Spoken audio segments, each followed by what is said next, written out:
Good day once again, ladies and gentlemen, and we are back together. So this time we are looking at question 2 from the Technical Maths Paper 1 exemplar from 2017. So please, if you haven't subscribed, just make sure you're part of the family. Well, I hope you've already started with question 1, which was very, very interesting. We did that first. Now let's jump into question 2. Right, so they say to us we must solve for x, right? So firstly, they give us that exponential equation there. So that's 3x plus 3 exponent x minus 1, which is equal to 4 over 9. Now, ladies and gents, the first thing that I was going to do with this equation is that let's try to first deal with just the elephant in the room. We've got 3x there on the right hand side. Okay, so what am I left with? I'm left with 1. If we take 3x out as a common factor, I'm left with 1 plus 3 to the exponent of minus 1. Now please, I want you to note before I get to that, so this is 3x plus 3x times 3 to the exponent of negative 1, which is equal to 4 over 9. So what it in fact means is that 3 to the exponent x is there on both of the terms on the left hand side. So we've got 1, right? 3 to the exponent x times 1 gives us this term, plus 3 to the exponent of 1, 3 minus 1 to the exponent of minus 1, that rather. This is equal to 4 over 9. Now notice we can add these two up, right? This is the same as 3 exponent x. That's 1 plus 1 over 3. So please remember, when I write it with a negative exponent, it means I can write it as a fraction. So that's going to be 4 over 9. Okay, so 3 exponent x, 1 plus 1 over 3, ladies and gents. So I can use that as a mixed number. So that's 3 times 1, that gives us 3, plus 1 gives us 4. So that's 4 over 3, right? Which is equal to 4 over 9. So I want to isolate the exponent. So I'm going to multiply by the inverse of that fraction, right? I've got 4 over 3. So I'm going to multiply by 3 over 4. But what I do on the left, I must do on the right. So multiply by 3 over 4. This cancels that will with that. And on the right-hand side, this 3 cancels out, or rather, let me say, this 4 cancels out with the 4. I have 3 goes into itself once, into 9. It goes 3 times. Okay. Right, so I've got 1 over 3. So in essence, I've got 3 exponent x is equal to 1 over 3, but I can write 1 over 3 as 3 exponent of negative 1. The bases are the same, right? Then I can drop the exponents, so x would be equal to negative 1. Okay, I hope that was clear, ladies and gents.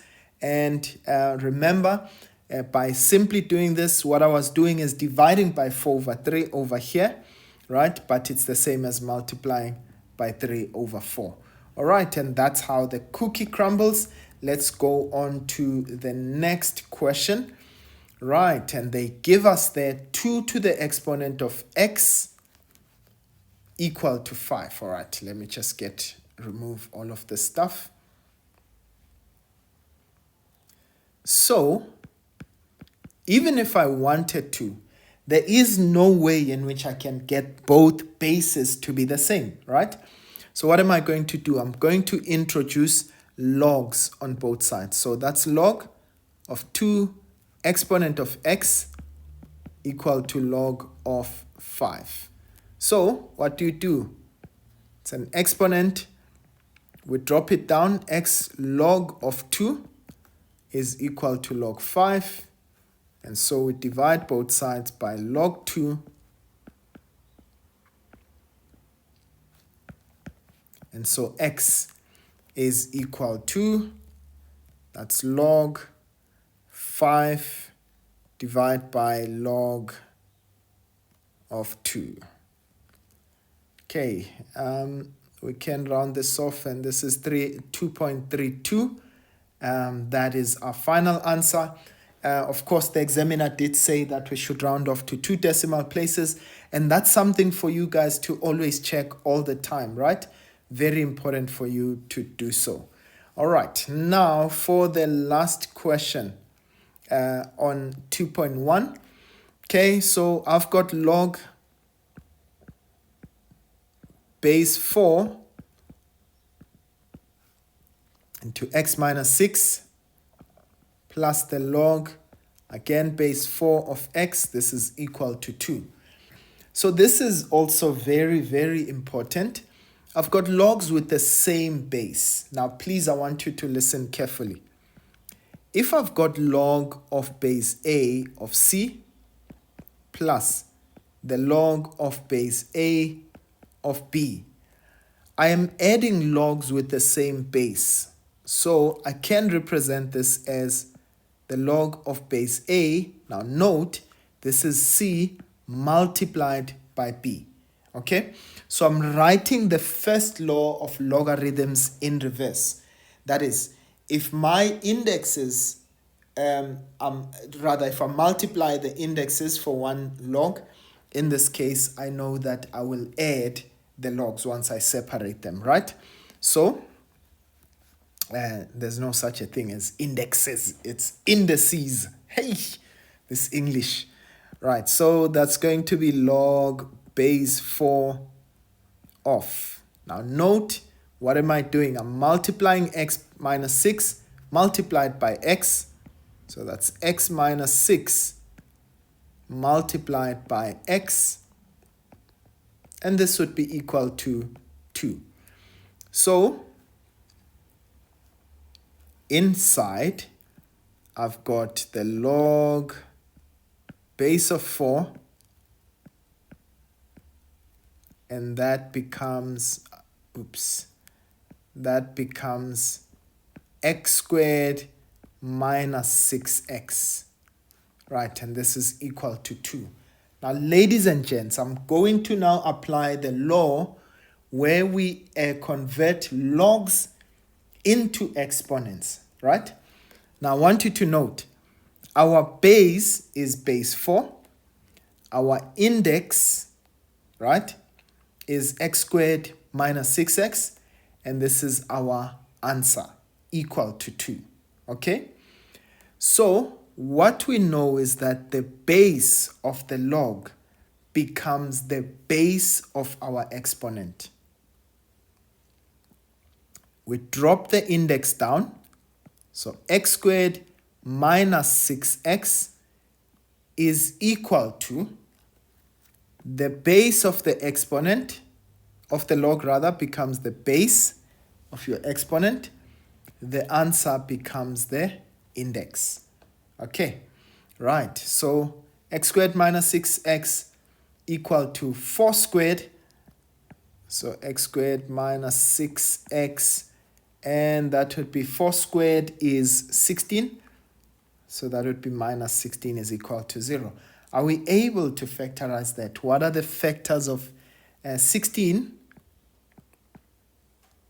That's 8 and 2.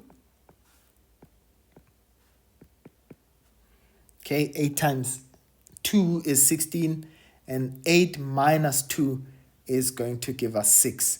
So 8 is negative and 2 is positive. And in this case, we know x is equal to 8 or x is negative 2.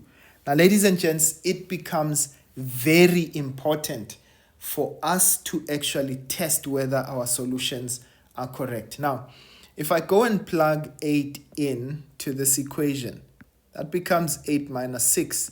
That's positive. I can never have a negative index for the log, right? So 8 minus 6 is 2, which is a positive 2. If I say 8 there, that's still positive, so that looks like the answer is correct over there, right? But what about negative 2? If I say negative 2, it becomes negative 2, negative 6. that becomes negative 8. Already that tells you we'll not be able to find the value of that log. But also, even if I substitute it there as log base 4 of negative 2, that would not be applicable. So this, we can say either x is not equal to negative 2, or you could have written it as this is not applicable. Okay, right. So that is really truly how the cookie crumbles, ladies and gents. And I am going to leave it here. On our next video, we're going to be looking at 2.2. All right, so please do look out for it. But from me for now, I'll see you guys next time. Sharp, sharp.